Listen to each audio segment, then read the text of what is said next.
Good morning, everybody. So one of my New Year's resolutions this year was to, as it is every year, to go through the entire Bible in a year. I did pretty good last year. I'd say I hit it like 80, in between 80 and 90%. But I thought it would be fun this year if I did it with you guys. So I'm just going to be doing daily readings and kind of just reading and reacting to the Bible. And it's going to be super simple and not flashy or anything. Like I'm just doing this on my phone right now. This is the first thing I'm doing in the morning. I don't even know if I'm fully awake yet, but it's first day. It's January 1st. I'm going to not put it off. This is the first thing I'm doing today. So starting in Genesis, reading, I think it's just the first couple chapters. First 4 chapters of Genesis, and I'll be going through the entire year. So please join me. It'll be fun. And just one of the reasons I'm doing this is just being a youth leader and a Sunday school teacher and basically being involved in all the ministries my church offered at the time. The thing that people seem to struggle with the most is spending time in the Word daily. And it is hard. It's not an easy thing to do. It seems easy. It's like, oh, I just need to read a little bit each day, but it's hard to set aside that time. So I hope by doing this, it helps you set aside the time to do it. Whether you do it yourself, you read along, or if you just like have them playing in the background while you're cooking dinner or something. I hope we can do this all together. And I might not be perfect. I might miss a day or two because I'm human, but let's try. So this is January 1st, starting in Genesis. Oh, and I'm doing it chronologically. Just so you know. Okay. So, in the beginning, God created the heavens and the earth. By the way, this is one of my favorite books. Now the earth was formless and empty, and darkness was over the surface of the deep. And the Spirit of God was hovering over the waters. And God said, "Let there be light." Ooh, you know what I should have done? And God said, "Let there be light." You know what? I actually think the lighting is better without that. God said, "Let there be darkness." There we go. And there was light, and God saw that the light was good, and he separated the light from the darkness. God called the light day, and the darkness he called night. And there was evening, and there was morning, the first day. And God said, "Let there be a vault between the waters to separate water from water." So God made the vault and separated the water under the vault from the water above it. And it was so. God called the vault sky, and there was evening, and there was morning, the second day. And God said, "Let the water under the sky be gathered into one place, and let dry ground appear." And it was so. God called the dry ground land, and the gathered waters he called seas. And God saw that it was good. God said, "Let the land produce vegetation, seed-bearing plants, and trees on the land that bear fruit with seed in it, according to their various kinds." And it was so. The land produced vegetation, plants bearing seed according to their I think I need the light to read. Better lighting to see or better lighting to read? I don't know what we're going to do here. Okay.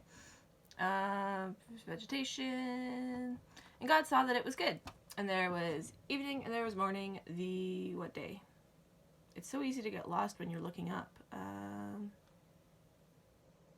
Third day. Then God said, "Let there be lights in the vaults of the sky to separate the day from the night, and let them serve as signs to mark sacred times, and the days and the years, and let them be lights in the vault of the sky to give light on earth." And it was so. God made 2 great lights, the greater light to govern the day, and the lesser one to govern the night. He also made the stars. God set them in the vault above the sky to give light on earth, to govern the day and the night, and to separate the light from the darkness. As God saw that it was good, and there was evening, and God saw that it was good, and there was evening, and there was morning, the 4th day. And God said, "Let the water teem with living creatures, and let birds fly above the earth across the vault of the sky." So God created creatures of the sea, and every living thing with which the water teems and that moves in about it, according to their kinds, and every winged bird according to its kind. And God saw that it was good, and God blessed them and said, "Be fruitful and increase in number, and fill the water and the seas, and let the birds increase on the earth. And there was evening and there was morning, the 5th day. And God said, let the land produce living creatures according to their kinds, the livestock and the creatures that move along the ground, and the wild animals each according to its kind. And it was so. God made the wild animals according to their kind, the livestock according to their kind, and all the creatures that moved along the ground according to their kinds. And God saw that it was good. Then God said, let us make mankind in our image, in our likeness, so that they may rule over the fish of the sea and the birds in the sky, over the livestock and all the wild animals, and over all the creatures that move along the ground. So God created mankind in his own image. In the image of God he created them. Male and female he created them. Seems a little redundant, but whatever. God blessed them and said to them, be fruitful and increase in number, fill the earth and subdue it, rule over the fish in the sea and the birds in the sky, and over every living creature that moves on the ground. Then God said, I give you every seed-bearing plant on the face of the whole earth, and every tree that has fruit with seed in it. They will be yours for food, and to all the beasts of the earth, and all the birds of the sky, and all the creatures that move along the ground. Everything that has breath of life in it, I give every green plant for food. And it was so. Everyone was a vegetarian. Cool.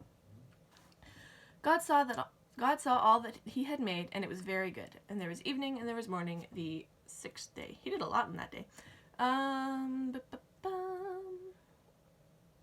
Thus the heavens and the earth were completed in all their vast array. By the 7th day God had finished the work he had been doing, so on the 7th day he rested from all his work. Then God blessed the 7th day and made it holy, because on it he rested from all the work of creating that he had done. This is the account of the heavens and the earth when they were created, when the Lord made the earth and the heavens.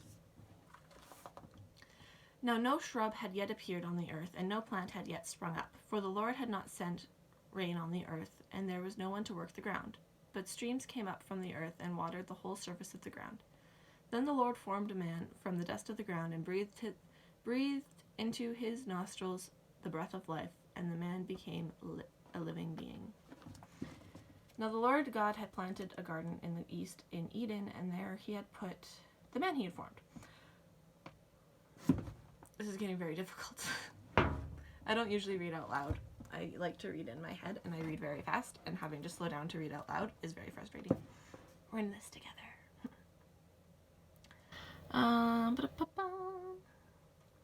The Lord made all kinds of trees grow out of the ground, trees that were pleasing to the eye and good for food. In the middle of the garden there were the tree of life and the tree of knowledge of good and evil. A river watering the garden flowed from Eden. From there it was separated into 4 headwaters. The name of the first is I'm going to butcher all of this, but I think we all do.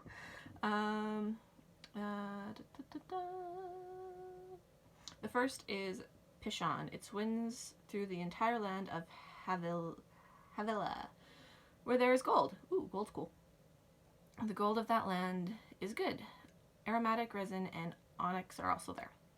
The name of the second river is Gihon. It swims through the entire land of Cush. The name of the third river is Tigris. It runs along the east side of Asher. And the fourth river is Euphrates. The Lord God took the man and put him in the Garden of Eden to work and take care of it. And the Lord God commanded them, you are free to eat from any tree in the garden, but you must not eat from the tree of the knowledge of good and evil. For when you eat from it, you will certainly die. The Lord said, it is not good for man to be alone. I will make a helper suitable for him. Now the Lord had formed out of the ground all the wild animals and all the birds of the sky, and he brought them to man to see what he would name them. So whatever man called each living creature, that was his name. So the man gave names to all the livestock and the birds in the sky and all the wild animals. What a job. But for Adam, no suitable helper was found. So God caused the man to fall into a deep sleep, and while he was sleeping, he took one of the man's ribs and closed up the place with flesh, and then God made a woman from the ribs he had taken out of the man, and he brought her to the man. So everything was made from dirt, except for women. Because we're special. And the man said, this is now bone of my bone and flesh of my flesh. She shall be called woman, for she was taken out of man. This is why man leaves his father and mother and is united to his wife, and they become one flesh. Adam and his wife were both naked, and they felt no shame. Now the serpent was more crafty than any of the wild animals the Lord God had made. He said to the woman, "Did God really say that you must not eat from the tree in the garden?" And the woman said to the serpent, We may eat from the trees in the garden, but God did say, you must not eat from the fruit of the tree that is in the middle of the garden. You must not touch it, or you will die." "You will not certainly die," said the serpent to the woman, "for God knows that when you eat from it, your eyes will be opened, and you will be like God, knowing good and evil." When the woman saw that then the fruit of the tree was good for food and pleasing to the eye, and it was also desirable to gain wisdom, she took some and ate it. She also gave some to her husband who was with her, and he ate it. Then the eyes of both of them were opened, and they realized they were naked, and so they sewed fig leaves together and made covering for themselves. That sounds uncomfortable. I don't think fig leaves are meant for clothing. Then the man and his wife heard the sound of the Lord as he was walking in the garden in the cool of the day, and they hid from the Lord God among the trees in the garden. But the Lord called to the man, "Where are you?"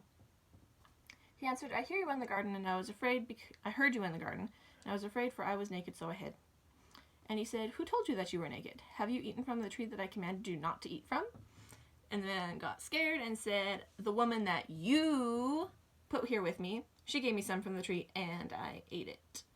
And then the Lord God said to the woman, "What is this that you have done?" And the woman said, "The serpent deceived me, and I ate." I was passing the blame. So the Lord God said to the serpent, "Because you have done this, cursed are you above all livestock and all wild animals. You will crawl on your belly, and you will eat dust all the days of your life." I heard an interesting theory that serpents originally were more like lizards and had hands and feet, because his curse implies that he wasn't already crawling on his belly. So I think about that sometimes, what a snake looked like before it was all snaky. I will put enmity, I don't know how to say that word, between you and the woman, and between your offspring and hers. He will crush your head, and you will strike his heel. To the woman he said, "I will make your pains in childbearing very severe. With painful labor you will give birth to children. Your desire will be for your husband, and he will rule over you." To Adam he said, "Because you listened to your wife and ate the fruit from the tree about which I commanded you, you must not eat from. Cursed is the ground because of you.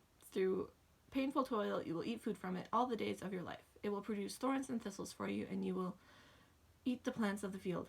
By the sweat of your brow you will eat your food until you..." We're almost done here, guys.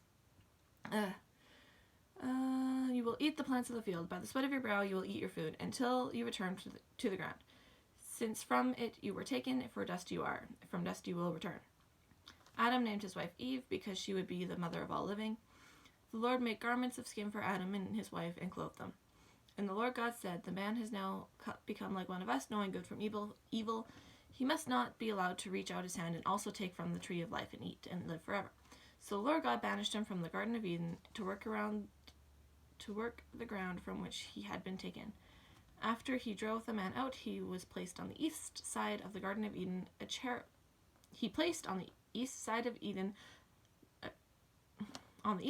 Garden of Eden, a cherubim and flaming sword flashing back and forth to guard the way to the tree of life. Whew. Okay, that's day 1.